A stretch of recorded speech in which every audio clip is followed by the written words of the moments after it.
I mean, we say thanks be to God, but this reading seems a little bit out of place today, doesn't it?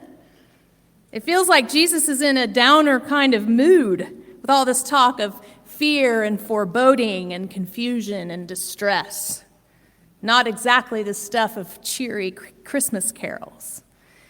Jesus is describing, though, what the world will feel like in the midst of the great change that is to come.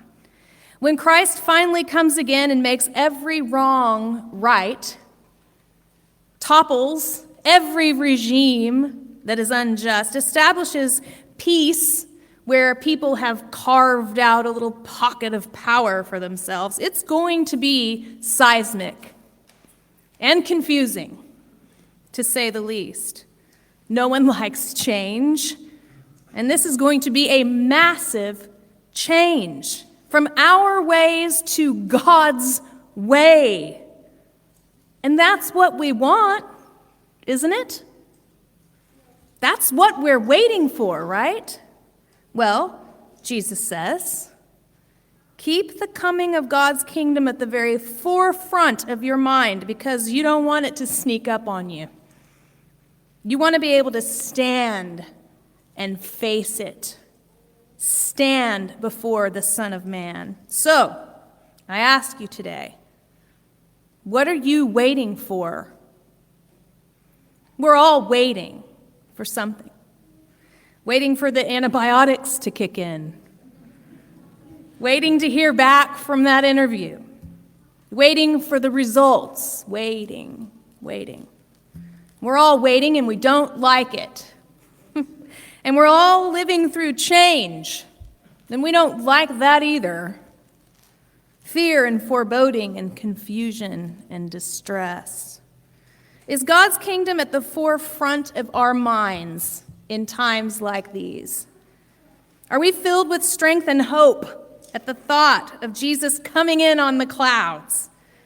Do we read the signs of the times with gratitude and expectation that our redemption is near? Does fear and foreboding and confusion and distress feel like good news?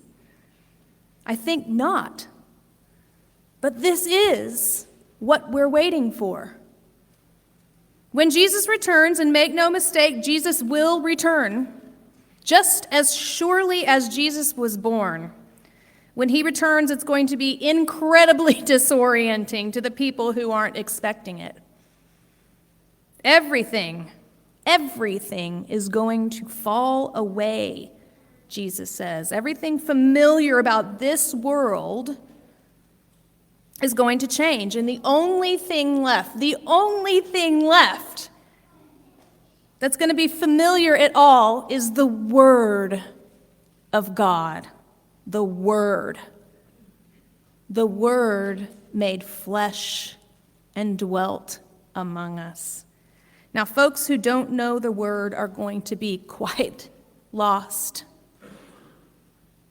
If people don't have the Word, they will have nothing at all to tether themselves to. Friends, we have work to do. There are too many people who are not going to have this Word to cling to in times of fear and foreboding and confusion and distress. It's our job to look around at times like these, and instead of wringing our hands and lamenting with the whole multitude, we're supposed to say, this is what we're waiting for. Let me introduce you to someone. He is the Word made flesh. He's full of not fear and foreboding, not confusion and distress. He's full of grace and truth. And you have nothing to worry about, because all of this madness only means that every wrong is going to be made right. Stand up. This is good news. This Advent season is a time to admit that we are still waiting and to reacquaint ourselves with exactly what it is we're waiting for. When it's all said and done, there'll be nothing familiar about this world except the Word. the Word of God made flesh, full of grace and truth, and dwells among us and makes every wrong right. I'm waiting for my antibiotic to kick in. And I'm waiting for Jesus to ride in on the clouds and to establish God's kingdom on earth, so that there will never be another tear shed. There will never be another war fought. There will never be another belly hungry. There will never be another death mourned. I'm waiting.